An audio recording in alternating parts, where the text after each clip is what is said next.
and welcome to another edition of Dialogue, coming to you live from Beijing on CCTV International. I'm your host, Tian Wei.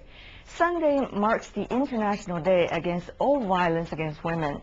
Many recognize domestic violence as one of the most common and severe kind of violence against female citizens.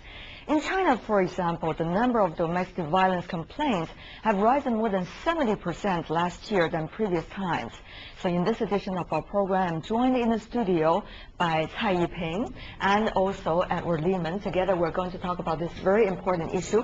Yiping, in fact, is working for the Combating Domestic Violence Network with China Law Society. Welcome. And also Edward Lehman, our longtime friend. He is the managing director of Lehman, Lee and Xu. That's a law firm based in Beijing. Thank you very much for both of you for coming to our show. But before we go to a discussion with all of you, let's take a look at this very important report.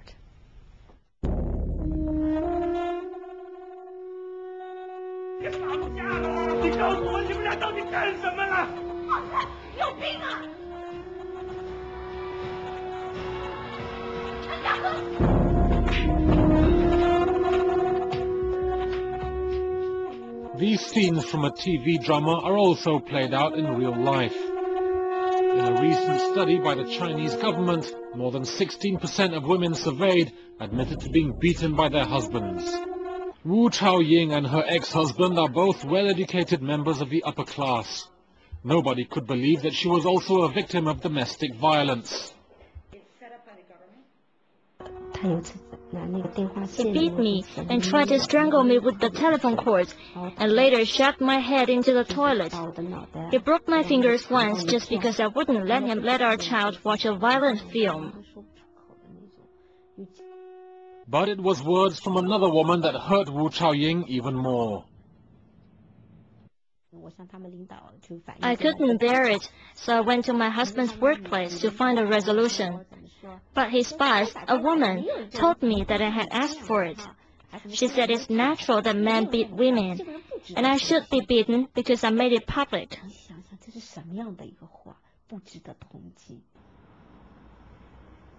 After that, Wu Chaoying decided to press charges against her husband. But police told her to just get a divorce. According to a recent government survey, domestic violence occurs in 30% of 270 million Chinese families. In these cases, 95% of husbands beat wives. Only 7% of women report the violence to the police. And UN statistics indicate 10 to 50% of all women have suffered domestic violence. With great help from UNIFEM and many other organizations, China has made significant progress in raising awareness that violence against women is a social issue and not just a family or private matter. And the most important progress is that more and more men are now concerned about the violence against women. Every November the 25th, many people around the world wear a white ribbon. It's a symbol calling for action to end violence against women, organized by a Canadian man. China is an active participant in the movement. Eliminating violence against women needs the efforts of the whole of society. Raising awareness can give men the will to help and women the courage to speak out.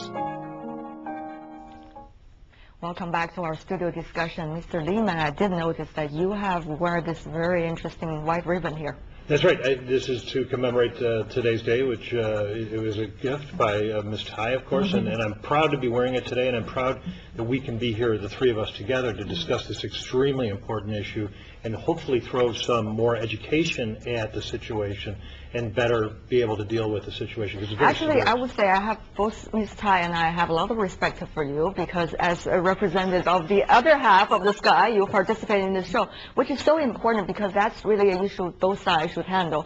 But let's go to Ms. Tai, first of all. The question that I raised earlier, there is a rise of complaints numbers when it comes to domestic abuse in China. More than 60%, 70 in China last year than the previous years.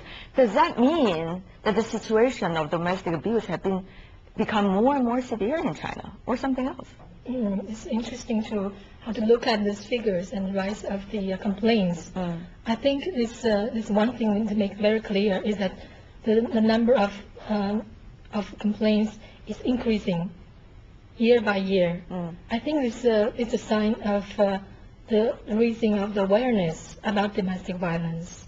So it means that more victims have been aware they should complain. Right. And they have to somewhere they can complain. It means there's more service and the help that's offered by the different agencies. But No, and I agree with you. I think that the complaints have gone up, but certainly I don't think that the number of instances have probably changed over the years. I think that, like Ms. Tai said, that people are aware at least that they can complain.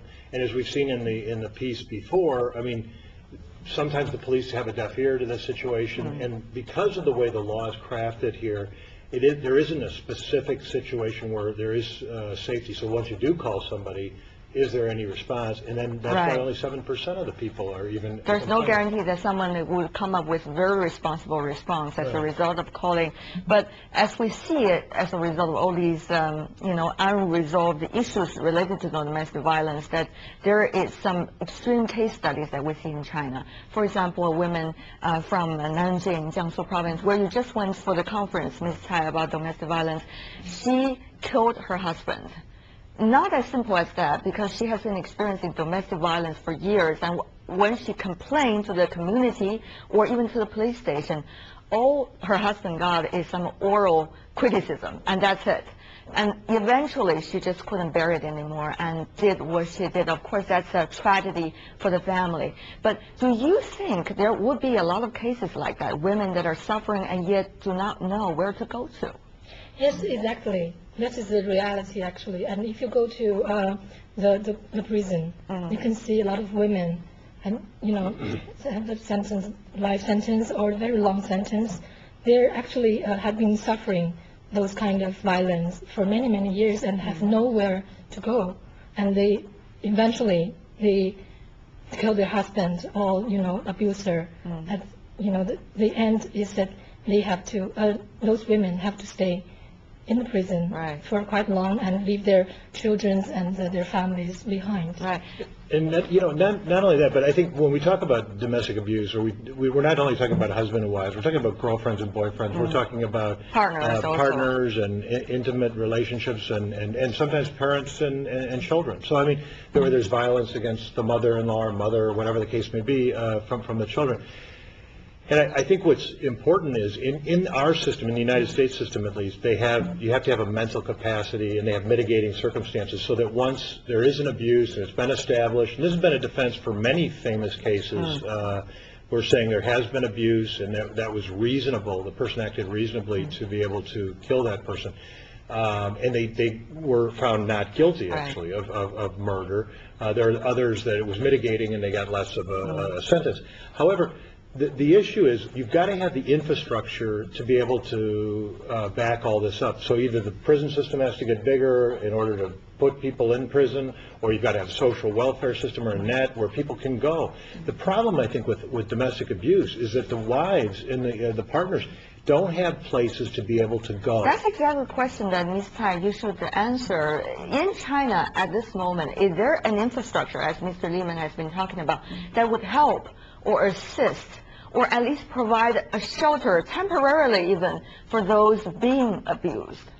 Yeah, I think that in China we do have those infrastructures for women to go. For example, the shelter or the hospital, they can dealing with women, provide the help and the helplines for the counseling, but it's not enough.